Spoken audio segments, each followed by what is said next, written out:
अगर शरीर के अंदर ट्राइग्लिसराइड बढ़ता है तो लिवर खराब हो सकता है, हार्ट अटैक के रिस्क बढ़ सकते हैं, ब्रेन स्ट्रोक के रिस्क बढ़ सकते हैं। आप में से कितने ऐसे लोग होंगे जो ट्राइग्लिसराइड बढ़ने पर बस रिपोर्ट करा के और बस भूल जाते हैं? अगर आप भी यही गलती कर रहे हैं तो फिक्स 1 साल बाद यानी 12 महीने बाद आपके शरीर के अंदर ऐसा कुछ होगा जो आपको हॉस्पिटलाइज्ड होने पर मजबूर करेगा, यानी कि आपको हॉस्पिटल में भर्ती करने के लिए मजबूर कर देगा। अगर आप ये जानना चाहते हैं कि ट्राइग्लिसराइड बढ़ने की वजह से कौन सी बीमारियों के रिस्क बढ़ेंगे, ट्राइग्लिसराइड एक्चुअल में बढ़ क्यों रहा है, ट्राइग्लिसराइड को नेचुरल तरीके से क्यों कंट्रोल करना जरूरी है और कैसे कंट्रोल कर सकते हैं, आज मैं बात करूंगा कि ट्राइग्लिसराइड आखिर है क्या, ट्राइग्लिसराइड को कैसे आप नेचुरल तरीके से कंट्रोल कर सकते हैं।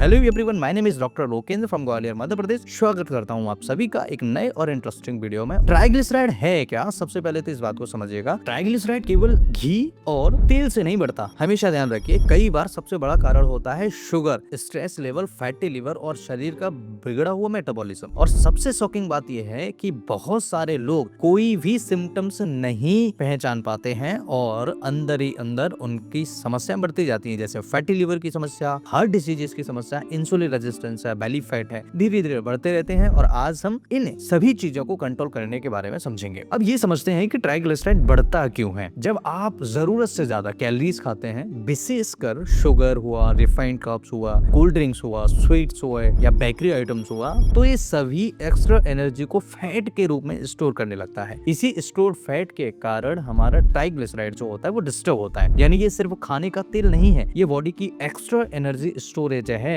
थोड़ा सा डीपली समझते हैं। अगर शरीर एनर्जी यूज नहीं कर पा रहा, एक्टिविटी कम है, इंसुलिन रेजिस्टेंस है, तो ये ट्राइग्लिसराइड ब्लड में बढ़ने लगते हैं। और जब ये ट्राइग्लिसराइड बढ़ने लगते हैं तो इसके मुख्य 4 कारण होते हैं। सबसे पहला कारण शुगर और रिफाइंड कार्ब्स। बहुत लोग बटर और घी से डरते हैं, लेकिन रोज अगर बिस्किट, नमकीन, cold drinks, white bread, excessive चाय, चीनी, पैक्ड फूड अगर आप ले रहे हैं तब भी आपका ट्राइग्लिसराइड बढ़ेगा। यही सबसे बड़ा और हिडन कारण होता है जो लोग इसे नहीं समझ पाते हैं। जब कोल्ड ड्रिंक्स या प्रोसेस्ड फूड ये हमारे शरीर के अंदर जाते हैं तो ये सीधे लिवर में जाकर के फैट प्रोडक्शन को बढ़ा देते हैं और धीरे धीरे fatty liver, high triglyceride, belly fat develop होने लगती है। यानी कई बार प्रॉब्लम तेल नहीं, एक्सेस शुगर करता है। तो आज से ही शुगर खाना बंद करिए। बेली फैट और इंसुलिन रेजिस्टेंस कनेक्शन होता है इन दोनों का। अगर पेट बाहर निकल रहा है, कमर बढ़ रही है, खाने के बाद नींद आती है, बार बार भूख लगती है, तो ये इंसुलिन रेजिस्टेंस का संकेत हो सकता है। जब सेल्स इंसुलिन को प्रॉपरली रिस्पॉन्ड नहीं करता तो ब्लड में शुगर और ट्राइग्लिसराइड दोनों चक्कर काटने लगते हैं, घूमने लगते हैं। इसीलिए high triglyceride, fatty liver, uric acid या बॉर्डरलाइन डायबिटीज अक्सर साथ साथ में देखने को मिलते हैं। ट्राइग्लिसराइड कम करने के लिए सबसे पावरफुल तरीका है, अगर आप वास्तव में ट्राइग्लिसराइड को कंट्रोल करना चाहते हैं, इसका पहला उपाय है कि आप शुगर और लिक्विड कैलोरीज बंद कर दें। यानी सबसे पहले कोल्ड ड्रिंक्स बंद करिएगा, शुगरी टी बंद करिएगा, पैक्ड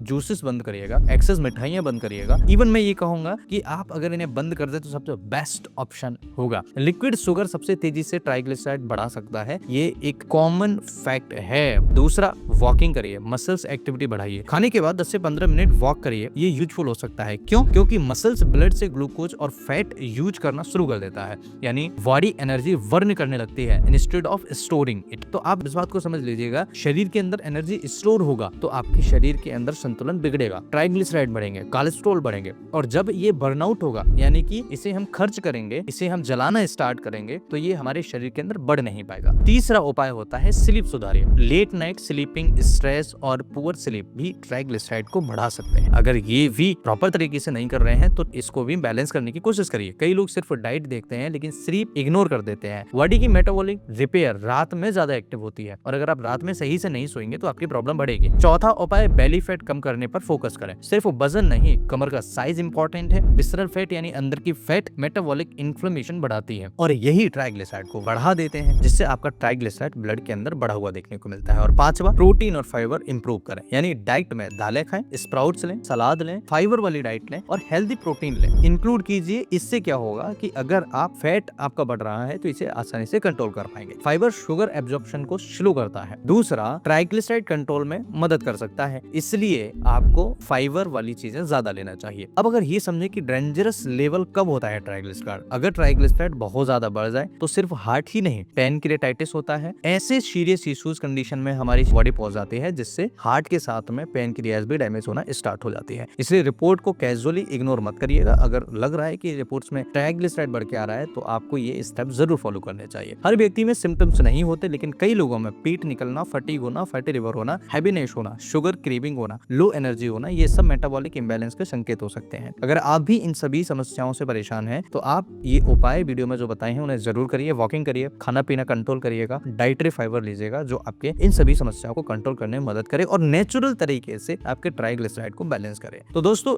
ट्राइग्लिसराइड को कैसे बैलेंस करना है, 5 चीजें आज इस वीडियो में हमने समझा। आशा करता हूँ कि ये वीडियो आप सभी के लिए बहुत ही ज्यादा इंपॉर्टेंट और इन्फॉर्मेटिव होगा। ये वीडियो उन दोस्तों तक जरूर भेज देना जिनको ट्राइग्लिसराइड बढ़ गया है या कोलेस्ट्रॉल या ट्राइग्लिसराइड की वो दवाइयां खा रहे हैं। मैं फिर मिलता हूँ। नमस्कार, thanks for watching, have a nice day.